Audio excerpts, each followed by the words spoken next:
првото прашање што го поставивте беше дали Северна Македонија ја менува стратешката ориентација. Тоа би подразбирало дека ние не одиме кон Европска унија, туку одиме на друга некоја страна. Ја мислам дека треба обратно да ги поставиме прашањата, а тоа е не каде одиме, туку каде не смееме да стигнеме. И при тоа, ако не смееме да стигнеме хипотетички кон Европската унија, каде треба да останеме? Тоа не значи дека веднаш ние ќе се преориентираме на друга страна и ја мислам дека тоа е главната замка или главната опасност. Ние треба да останеме тука каде што сме сега, на чекор до Европска унија, ама не влезени, не интегрирани во Европска унија.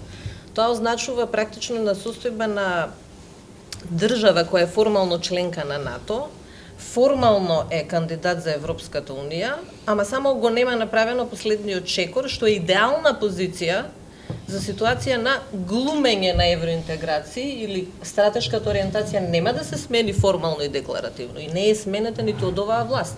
Формално и декларативно тежнееме кон Европската унија, така е реториката, меѓутоа ете само еден елемент има, а тоа се така наречените идентитетски прашања или одбраната на идентитетот, иако таа реторика со идентитетот се провлекува неколку години, ама ние јасна дефиниција или барем приближно јасна дефиниција за тоа што е, на кој начин е загрозен идентитетот, не слушнавме.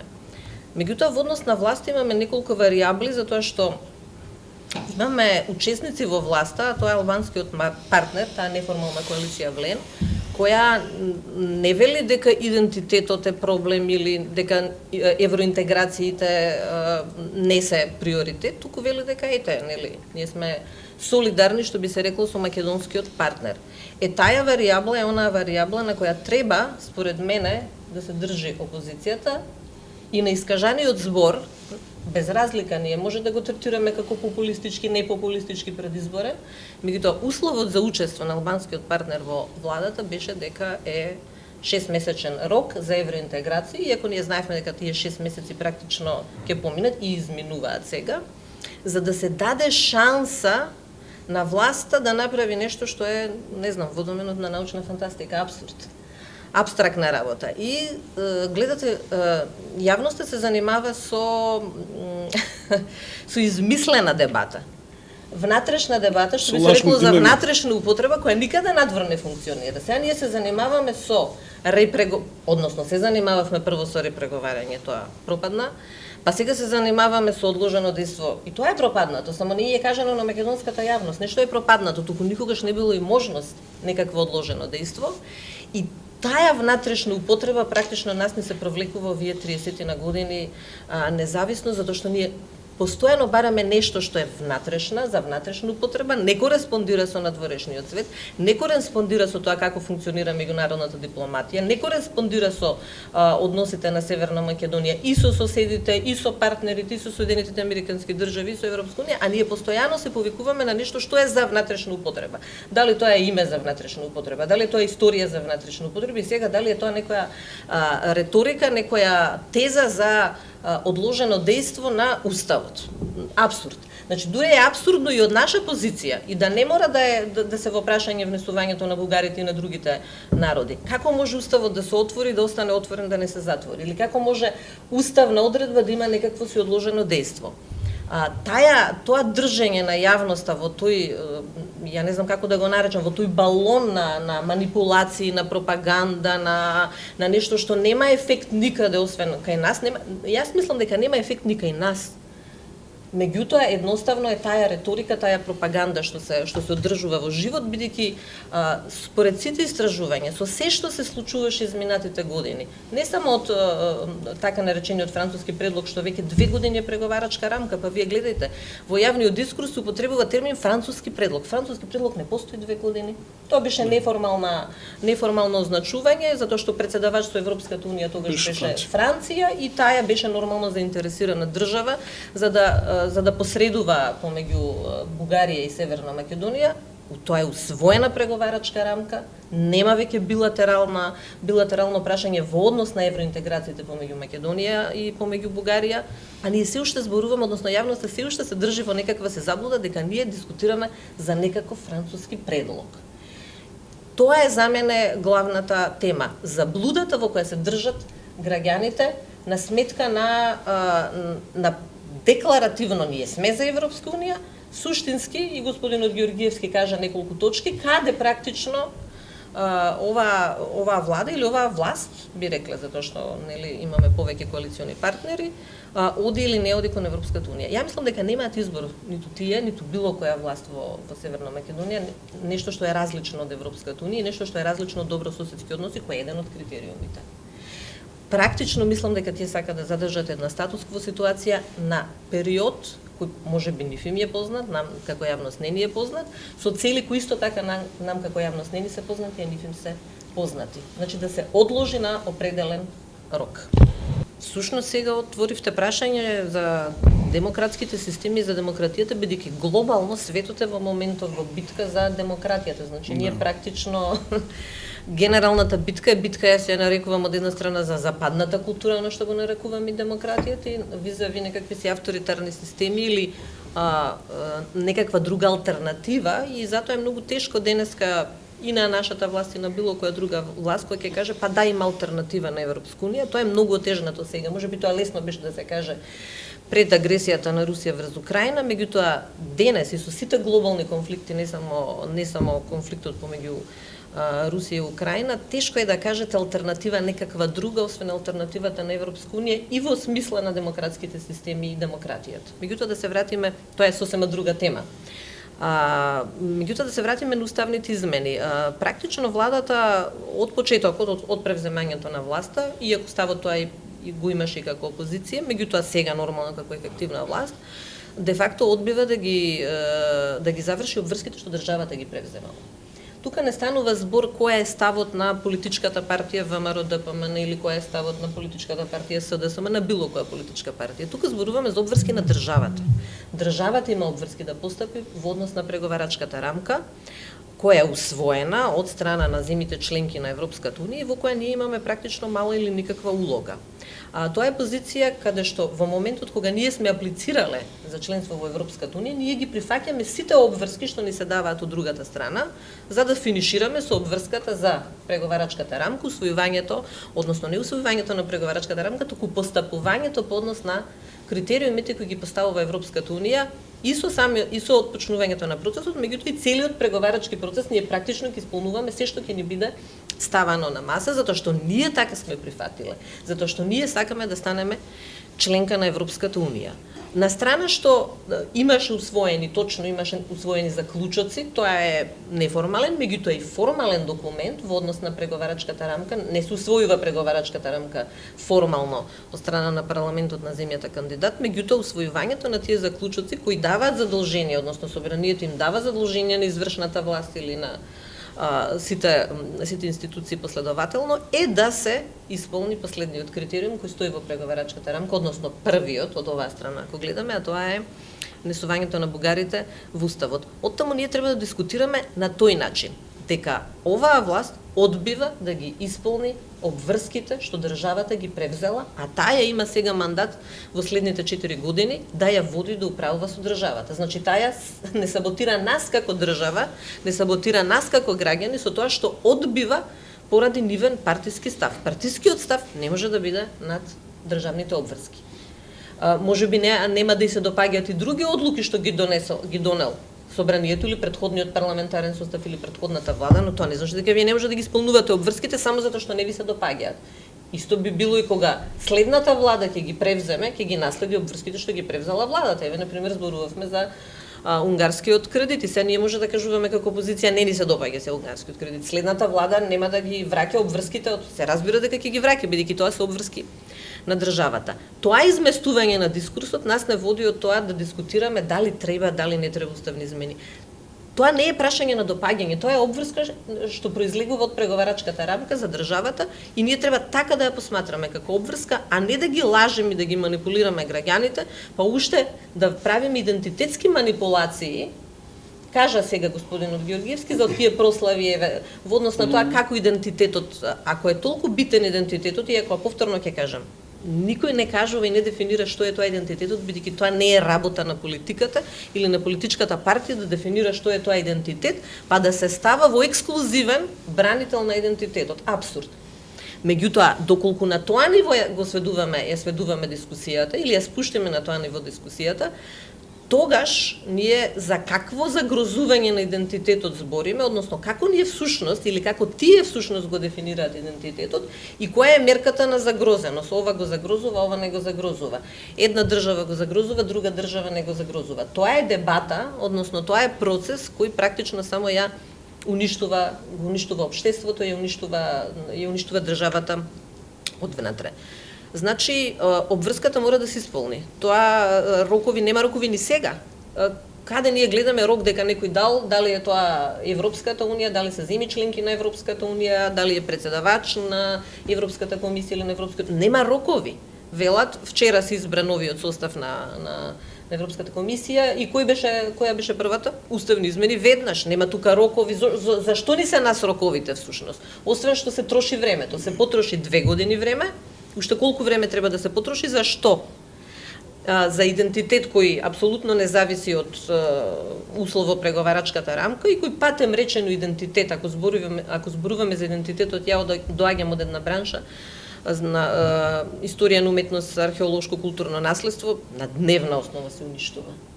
На дневна основа, нашата негрижата на државата кон нашата сопствена, не е само идентитетот, не е само историјата, историските тези, идентитетот е односот кон обичаи, кон културно наследство. Ние самите си го уништуваме, нам не ни треба никој од надвор да ни го уништи нашето културно наследство, што можеме да го дефинираме како идентитетска одредница. Оттаму, мислам дека уставните измени треба, според мене, треба одамна да се направат. Тука нема рок, веднаш, рокот е веднаш. И така треба, мислам дека и Ивон го кажа тоа, така треба да се постави и опозицијата и јас очекувам од парламентарната опозиција, од СДСМ, да ги самата таја да ги предложи уставните амандмани. Јас не знам што чекате до сега. Предложете ги уставните амандмани, да видиме како ќе одговори власта и со кој аргумент ќе каже не може сега уставни амандмани. Знаете, тие паралели што ги правиме, забораваме дека ние со години не го решававме спорот за името, значи не го почитувавме меѓународниот договор, односно времената спогодба и не го комплетиравме нашето членство во Обединетите нации. За сега да кажеме дека ние сме во чакалната на Европската унија не знам колку години и дека е неправедна спрема нас Европската унија. А при тоа ние не сме го решиле основниот проблем со сосед кој го блокирал членството во Обединетите нации во случајов Грција, што му дава дополнителна тежина и што го прави Преспанскиот договор кој патем речено е нераскинлив, затоа што и тука имаше голема лага во јавноста. Значи е конечен, нема враќање, нема излегување, значи не може да излеземе од Обединетите нации. Кажа нешто и во еден така метафоричен шеговит манир некој од грчките дипломати, па добро, ако го раскинете Преспанскиот договор, нешто нема да има Северна Македонија, туку нема да има Македонија. Значи, просто јавноста никогаш не ја дозна тежината на Преспанскиот договор, кој е овдека и тежината на преговорите под покровителство. Што значи тоа да се биде под покровителство на Обединетите нации, каде што времената спогодба е донесена од страна на Советот за безбедност, значи од највисокото тело, што би се рекло во денешен контекст, сите страни биле согласни за тоа, вклучително и Русија. Во однос на каков договор ќе постигнат Македонија и Грција, што значи тоа не е обичен билатерален спор, има поголема тежина. Значи, зошто се случило да ги отпочнеме, односно да ја добиеме преговарачката рамка дури 2022 година, во голема мерка е наша вина, односно вина на сите политички влади кои не успеале во меѓувреме да постигнат договор со Грција. Се разбира дека имало и друга страна, тоа е страната на Грција. Меѓутоа не треба секогаш да ги префрламе одговорностите или обврските кон другата страна, ние да бидеме страната на жртвата. Во однос на Отворен Балкан, знаете, членството во било која иницијатива во суштина и во принцип нема да биде проблем, дури и на Северна Македонија, доколку има јасни регулирани односи, јасна перспектива или јасна позиција. Доколку ние веќе ги имавме отпочнати преговорите со Европската унија, немаше да има проблем регионалната иницијатива Отворен Балкан. Меѓутоа, во оваа статус-кво ситуација има и такако голем проблем, затоа што последиците се опасни за Северна Македонија и намерата на влегувањето во иницијатива, која на почеток, ако се сеќавате, беше Шенген, мини Шенген,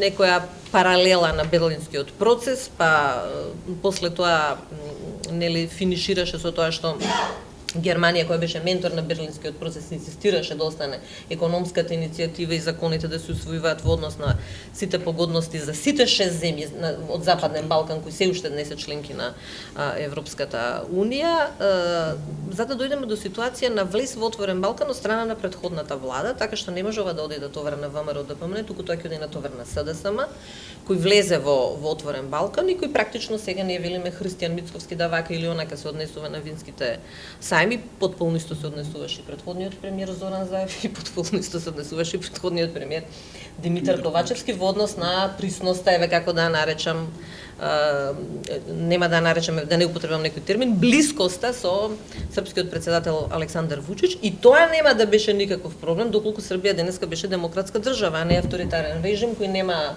воспоставено санкции кон Русија, кој не е на линија на останатите земји со Европската Унија. И оттаму доаѓа опасноста на нашето членство во отворен Балкан. Консензусот што постоеше помеѓу политичките партии за отворен Балкан и кога влегуваше Северна Македонија, и тоа се случи некако како замена.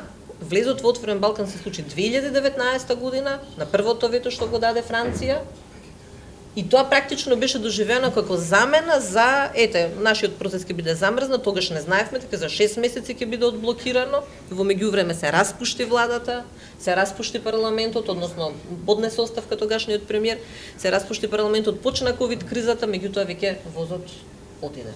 Значи не се стрпивме како држава 6 месеци, каде што веќе ќе ги имавме тогаш отпочнато можеби преговорите и можеби, велам, не може да гарантираме како би било, нема да имаше ветото од Бугарија, кој веќе нема ни никакво вето, уште една лага која се пласира во јавноста.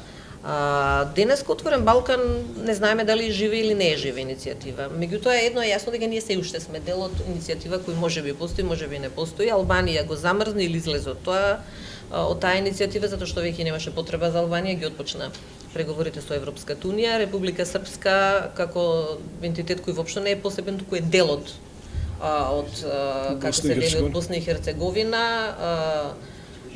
председателот или која функција има Милорад Додик доаѓа активно на отворен Балкан, тоа не му пречи на нашиот премиер, иако ние ја имаме признато Босна и Херцеговина, за нас тоа треба да биде проблем, за нас треба да биде дипломатски скандал, како може да бидеме на иста маса и да се однесуваме како да е партнер некоја држава. Значи ние директно со нашето поведение работиме против интересите на Босна и Херцеговина, кои исто така во исклучително сложена ситуација. Целото тоа неодговорно однесување или поведение, како слично односот што го имавме и го имаме со Косово, иако пробаа тоа да кажам, да одглумат некакви си добри односи.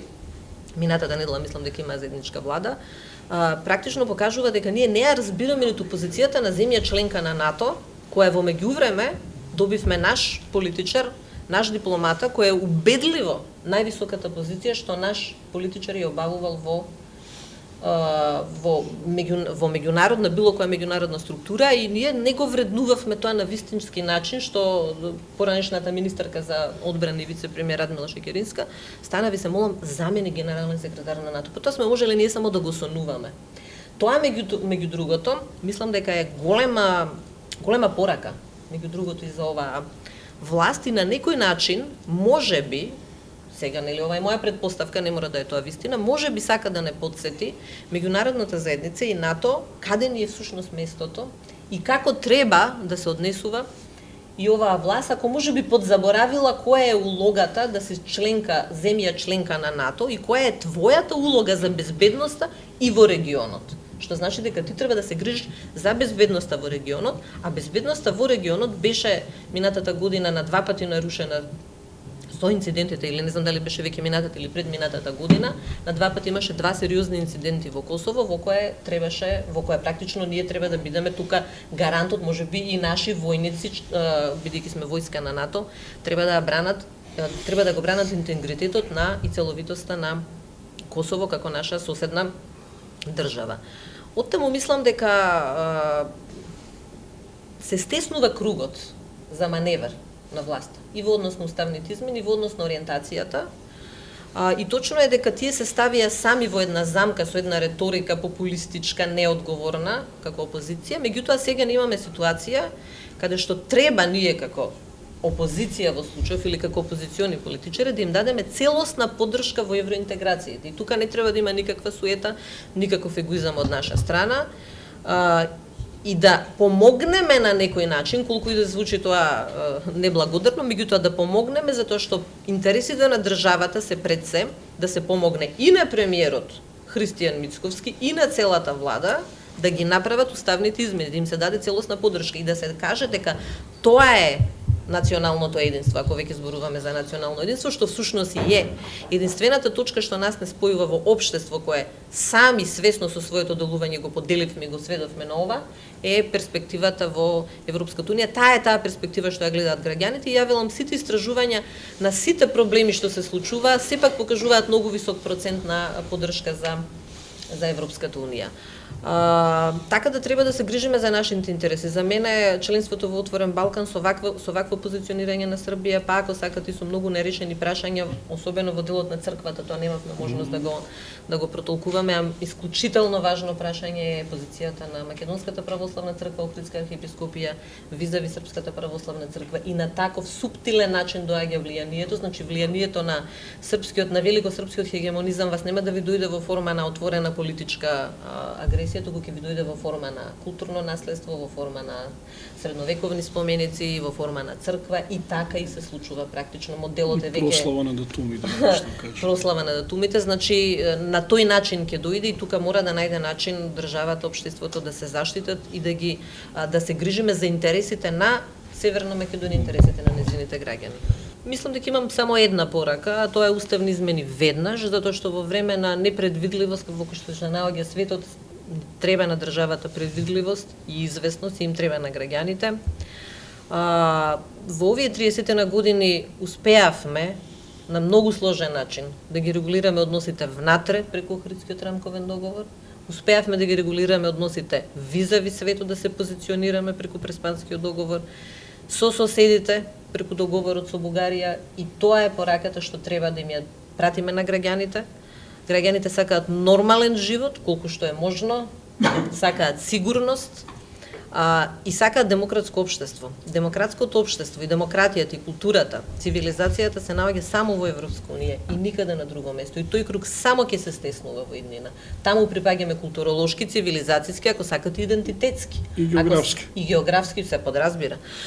Значи, ако сакаме да го браниме идентитетот можеме да го сочуваме само во една нормална функционална држава, а тоа може да го направиме само во Европската унија. Треба да дадеме поддршка сите, како чинители, политичари, без разлика граѓани кои политиката нели сите не засега.